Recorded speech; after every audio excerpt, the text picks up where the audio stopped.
It seems like everybody loves zombies. And I have to admit, I've done my fair share of walking corpses too. One of my movies was an everyday story about soul-sucking vampires from outer space, where I devised and filmed many zombie sequences and transformations. That work included a massive amount of shriveled walking zombies. Let me show you what I mean.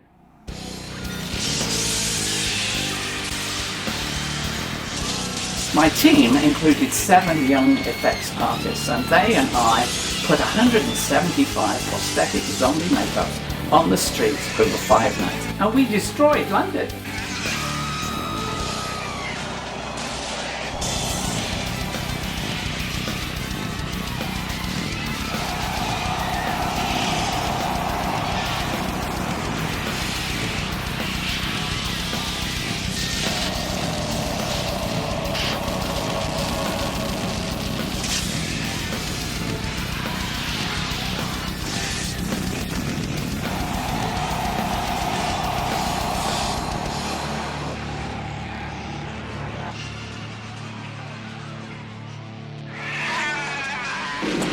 I figured it was time to share a few behind-the-scene moments and photographs and talk about making zombies with my good friend and face-off personality Rick Prince, who's written and directed a few zombie productions of his own.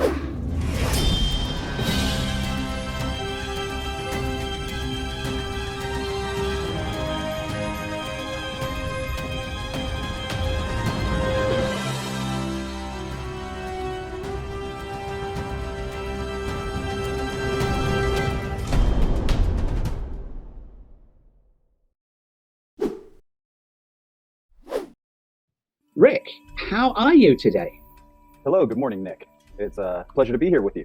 I think one of the things that we really need our viewers to understand is that there are significantly different ways of making masks. So when you start out, you just want to make something for Halloween, then the probability is that you're going to just make a one-piece pullover mask and stick it on your head and go wandering down the street. But when you're trying to do something that is for of a movie quality, that is more realistic, that has facial movements and other things, then you have to go that step further and learn how to make these individual pieces and apply them directly to the face. It takes a lot more time and a lot more energy, but ultimately it's a lot more rewarding. Zombies are, it's just what kind of trauma did you have? It's all wounds and damage and decomposition, but they go on any person, and that's part of the range, from kids. This is actually what most effects makeup artists start by doing. The most appealing because it is easier than doing a believable old age makeup. Yes, it's very forgiving. And you can cover things up, you can mess with it a lot. And so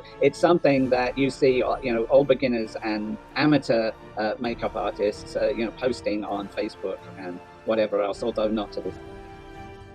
Well, thank you. And yes, it's 100% true. Even in the casting for our show, they were at some point after the first season or two, they were just like, just don't send us any zombie or trauma or any of that. Just go with characters. And because it is a separate level, Yeah. A lot of people put too much blood on things. So you no longer see the intricate detail of your sculpture that's hidden under there. Talking about blood, one of the issues that we used to deal with very early on was, the principles of different colors of blood to give you different depths of wounds, etc. The blood that you're using, does it come in different colors, or do you get one color and then change it for where you need it to be, like here darker in the deep parts and lighter above? Multifaceted question and answer. If you look at this photo as an example, he's got at least 3 different shades of blood. He's got a little bit of the red, semi-fresh, and then he's got a much darker layer, and then he's even got a black version.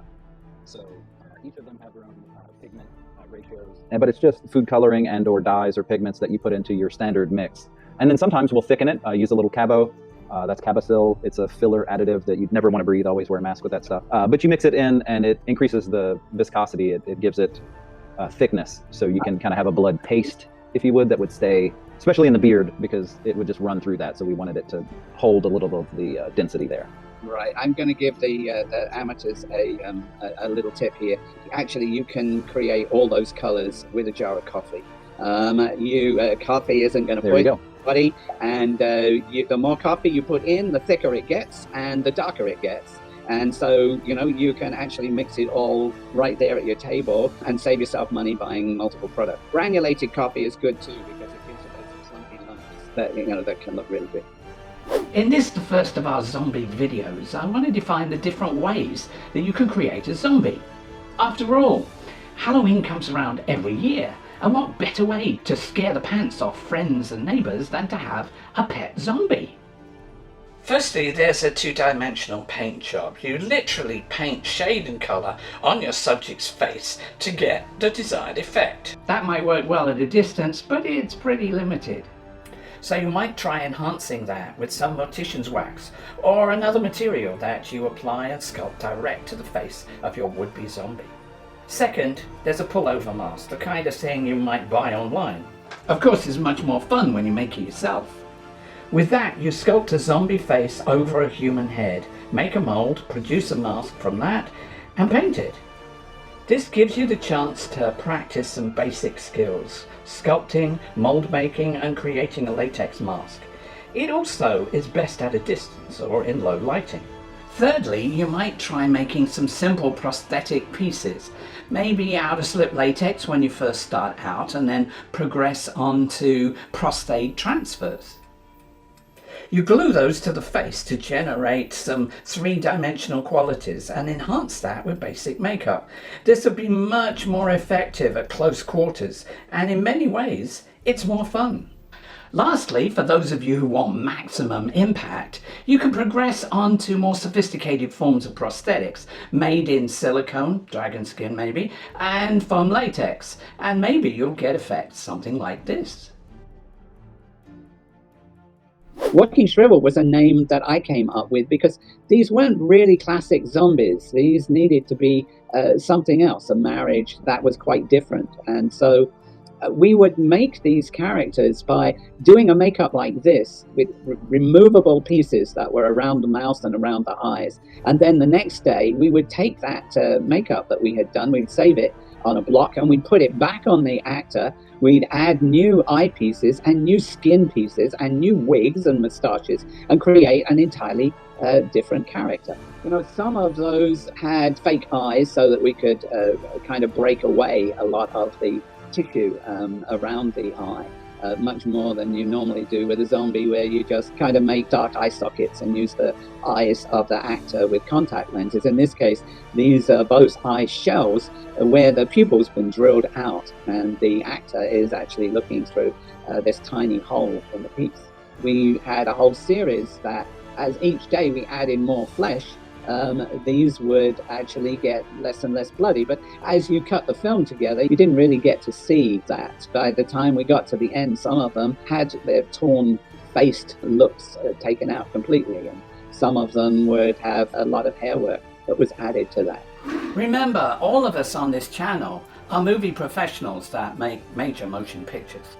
So if you're looking for the most accurate info at the highest quality, this is where you'll find it.